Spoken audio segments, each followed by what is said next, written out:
Hello mga ka-pretty nanay! So for today's video, andito kami ngayon sa Talaw-Talaw Beach Resort here sa Dalahican, Lucena City para sa sunrise and also makapagpaaraw na din tong mga chikitings. So as you can see, nakaupo lang dyan si Seb sa kanyang rocking and bouncing chair.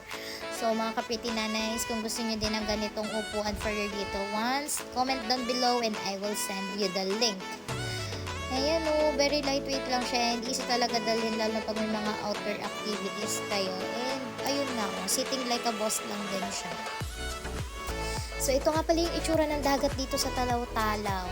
So alam ko naman na madaming nakapunta dito mga Lucinahin kasi sikat na sikat tong puntahan ng mga Lucinahin lalo na yung mga bagong baby na panganak na kailangan talagang paarawan.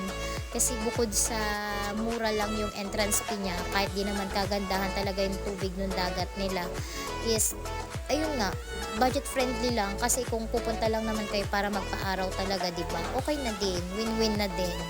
So, ayan, pumunta kami dito ng around 6:10 ng umaga, tapos umuwi din kami ng around mga 8:30.